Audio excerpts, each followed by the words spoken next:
Hi, and welcome back to FridAI with me, Billy McLaughlin. We've had a little bit of an extended break throughout January, but I'm back now with some of the best news in the AI space in the big bad world, and obviously, specifically, the accountancy sector. Now, the last thing accountants have needed this month is artificial intelligence rammed down their throats. So I thought I would bring to you the biggest news on the 31st of January. Hopefully, you've got a nice chilled bottle of wine waiting for you at home and you're nearly there with tax returns. So, starting off, and this is obviously ahead of the Global AI and Big Data Conference next week in London, I thought it'd be a great opportunity to start off talking about the government's AI Opportunity Action Plan. So I've done another video on this, which I will link below, but basically the government in the UK want the UK to be an AI superpower. They want us to essentially be the place where people develop and build their AI applications. As a result, Matt Clifford was sort of hired for the job to come up with some recommendations on how AI can be utilised.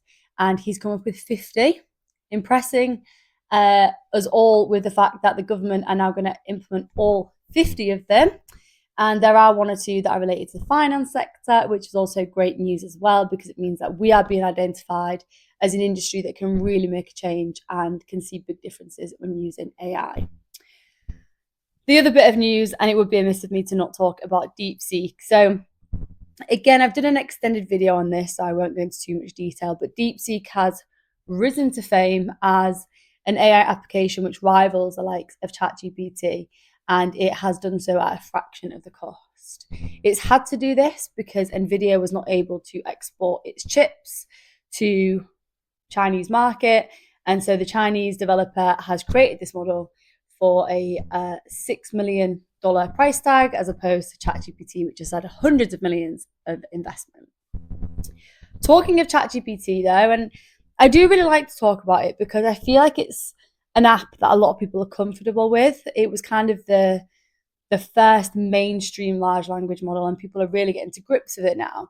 So a few announcements from ChatGPT over the last month and features that they've released. So that includes scheduling. So you can schedule things that you do within the application. And a use case I've got here would be, say, for example, you want it to read an article, but it's not actually yet published, or there's a website you want it to go to. So you can ask it to do that and say, on X date, please could you go and research this? So for accountants, we could ask it to go and research the budget or the spring statement, when it occurs, and give us the headlines. Another great kind of feature within ChatGPT that's been announced is the area where you can put projects.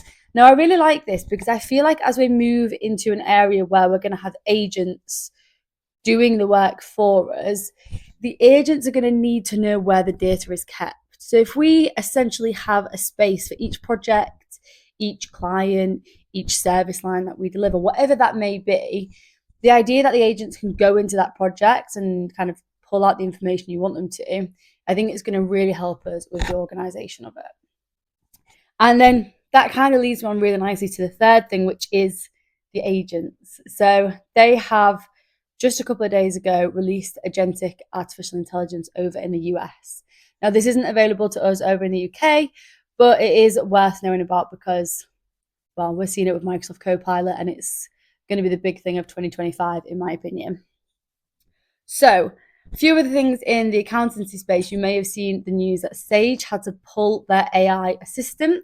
This is because somebody asked it to pull down some information, and it did so, but from a different entity. Sage have told us that this did not breach any GDPR, but it's something to be mindful of. Kudos for them for acting quickly, owning it, and moving on from the situation. We're going to see these teething problems. So my advice would probably be not to be too shocked by them and just kind of think, right, okay, how do we improve it? How do we prevent these things happening in the future? And how do we deal with them if they do?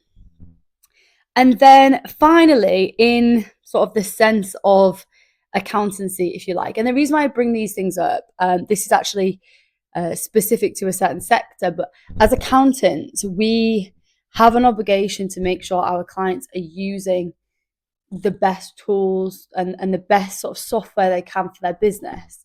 Now, I love this use case. So Pets at Home have been using Microsoft Copilot Studio for a magnitude of reasons, but one of the things that I've seen them doing is they're reducing fraud that they're seeing in their business. Now, you may have seen the statistics recently. Fraud was up 19% last year. It's one of the highest rising crimes that we're seeing in the UK for a number of reasons. It's not for me to go into this. But because of this, Pets at Home are actually using AI to identify fraud. So whether that be people using fraudulent cards, they see people sometimes abusing discounts and coupons. And one of the great things they've discovered is that people may claim a refund on a damaged good and send an image, and that image is actually used by multiple people on multiple different orders, which obviously is fraud. Now, if you had a team of people doing this, unless that same person gets the same case over and over again, they're not going to identify this fraud. But using AI, they've been able to do it. So I think that's a really great use case. And I'm so impressed that they're actually embracing it.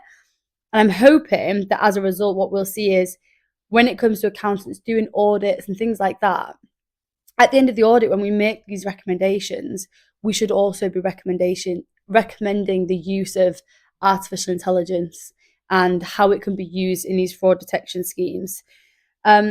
So, as I said, this is not just for accountants, this is for your clients as well, and that's what I'm here to tell you about. Hopefully, that's given you a little bit of a lowdown of January. I will be back weekly from next week. And if there's anything you think I've missed, anything you think I should be talking about, please do drop into my messages. Hope you have a great weekend and happy Friday.